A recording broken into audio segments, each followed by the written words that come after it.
DMZ Season 3 has literally changed the game, and in this video, I have 15 plus secret tips and tricks that's going to make your DMZ experience 100 times better. If you learned something new in this video, please let me know by hitting the thumbs up button, and subscribe because I'm putting tons of DMZ tips and tricks videos out all the time, and be sure to share your insight on these tips and your own tips in the comments below. For the first tip, let's talk about the most valuable new item in DMZ, the skeleton key. It is the most valuable item in all of DMZ, allowing you to unlock any lock on any map. I'm going to teach you how you can fill your key stash full of skeleton keys just like this. You can create a skeleton key on any map by using a barter recipe, but I'm going to show you the easiest map to do it on, which is Building 21. On this map, the only thing you need to make a skeleton key is 3 encrypted hard drives. And this map has a lot of them. These can all be found in computers. I'm going to show you every computer spot on this map. Starting with the ground floor of Building 21, you want to make your way into the data center, where you normally will hack the server to unlock the armory room, because this has a little office with a ton of computers that more times than not have gotten me several encrypted hard drives straight away. On floor 2, you've got a computer in the additional offices, and most importantly, office storage, where you have a ton of computers. There's also the office that has the chance of some computers, and then upstairs in the hospital, you have about 3 computers. You have the Wilson that will drop 3 encrypted hard drives, and you also have the core lab, which has computers with hard drive. Once you've got 3, make your way to the buy station, craft a skeleton key, and exfil as quickly as possible. Just keep repeating this every weekend that Building 21 is around, and you'll be able to get a ton of keys very quickly. This next tip is all about how to save your secure backpack so you can take it in for multiple runs. Now, the way the secure backpack works is it only has 5 slots, but anything you put in it when you exfil will carry over into your next run. But after that, the secure backpack items will be gone. If you want to save your backpack between multiple games, all you need to do is make sure that you spawn in with the secure backpack and a large backpack stowed in it. Equip your large backpack and play your game as usual, but when you get to the end and you have the items in your backpack that you want to secure, swap back to the secure backpack, making sure you stowed that large backpack and any items you want to carry out. You can keep doing this every game to keep the secure backpack and all the contents within forever. My next tip is how to get a guaranteed 3-plate vest, large backpack, and a fennec upon exfil, being a perfect way to gear up all of your active duty slots, and that's to simply play Building 21. Season 3, they've changed it, so when you go in now, you will always spawn in with a 3-plate vest, a large backpack, and a fennec. As long as you can survive and make it to an exfil, you can easily gear up all 4 of your active duty operator slots very quickly. But beware, because the AI in Building 21 just got even better. Next tip involves a super easy way to kill the new pyro boss in DMZ. This trick only works if he spawns at the post office, and this is a super easy way to kill him without him even being able to hit you. You get in front of the post office and climb up the scaffolding to get up onto the roof here. You'll see this scaffolding on the left, which is in front of a grated window. If we climb up and look through this tiny edge of the window, you can see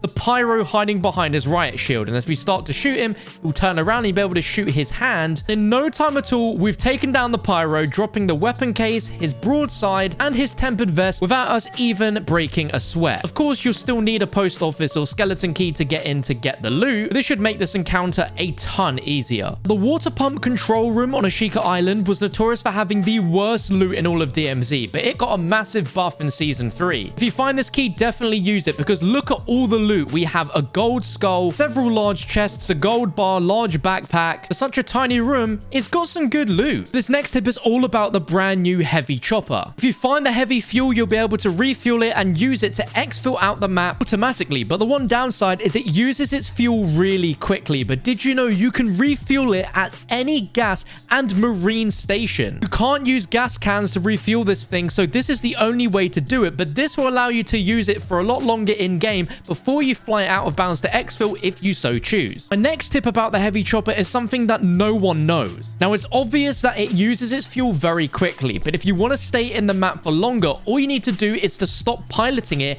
and it will hover wherever it is, not using any fuel at all. If you wanted to keep it stable to start sniping people or do anything else, this will allow you to use it to a lot longer because it will be using 0 fuel. My next tip is a guaranteed way to find the new scavenger boss in DMZ. Now, unlike any other boss in DMZ where it has a location set that you go to, the scavenger only appears once real players start dying in the game, looting their dog tags and replacing them in backpacks with calling cards. There's a mission tied behind killing the scavenger and taking these calling cards, and the best way to do this is to play Ashika Island. And when there's a couple of minutes left until the gas starts to come in, start driving around the map. Because this is such a small map, you'll be able to traverse around it very quickly, and there's a likely chance that you will come across a dead player's body marked in a red circle on your minimap, and upon finding that, it is likely that you'll get a prompt that the scavenger will be nearby. In our game, we found the body near the beach, and very quickly it was notified that the scavenger was just below that body. He's wearing a ghillie suit, so be sure to take him out. As soon as you see him, he'll be with a ton of different Shadow Company AI, and he'll be taken down. My next tip is going to involve how to get yourself the heavy chopper almost guaranteed, because it is really difficult to find that fuel, so we're going to show you all the spots that it can be at. Now, there can only be one spawn per game, so you need to be quick to check all 5 of these. The first can be on the cargo train in the middle carriage. This seems to be quite a common spawn for me in my game, so be sure to try and check this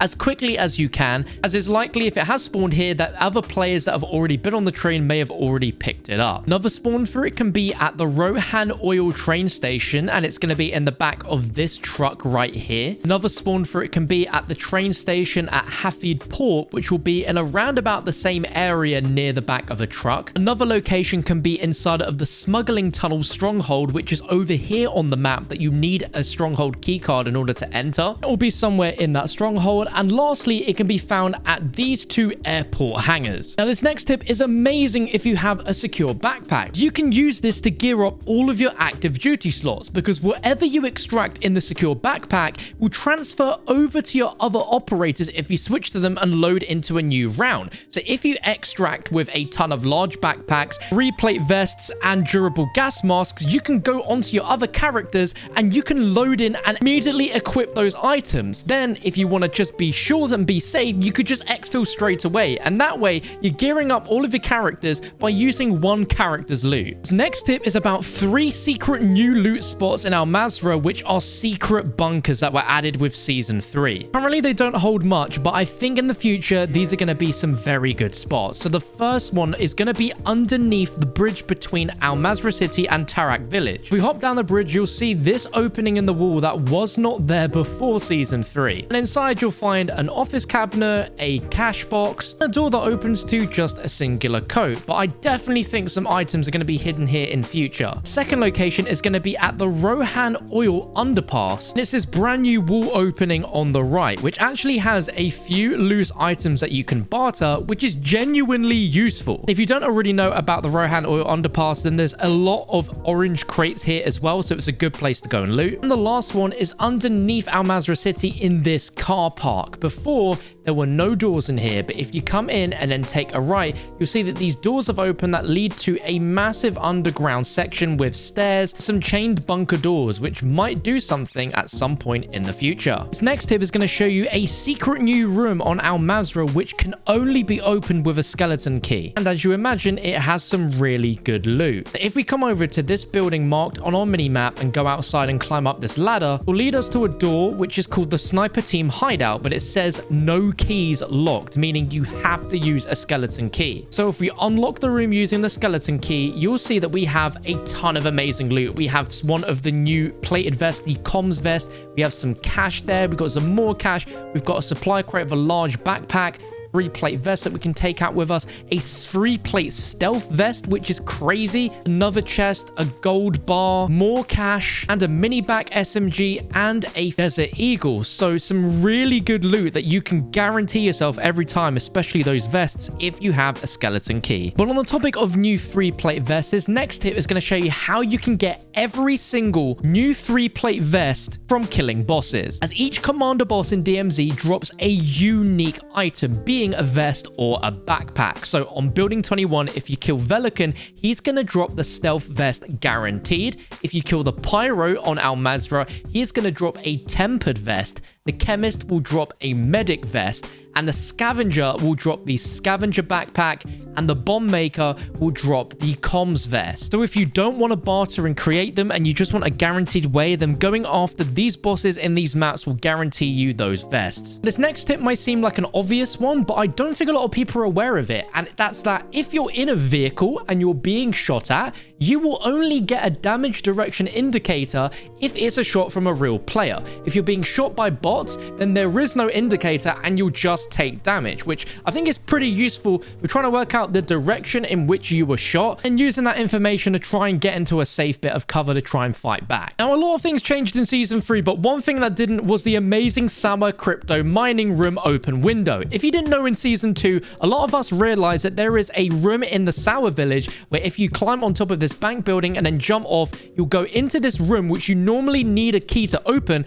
and inside has some amazing loot, including gold skulls, gold bars, cash and large backpacks, and this can all be used to help barter for better items at the buy station. Now, my last tip for DMZ Season 3 is how to exfil on the back of an exfil helicopter that someone else has called in. Now, there is going to be a lot of scenarios where this happens, but if you see an enemy team exfilling and you're in a helicopter, jump out of it and make sure that you're going to land at the back of the helicopter on its far right wing. As you can see here, my teammate managed to hit the blades, but he did say to try this with a self-revive. So if that does happen, you can self-res yourself and definitely exfil. But this is a fantastic way to exfil very quick and safely without other players realizing. If you learned something new, like this video, subscribe for more. I'll see you next time.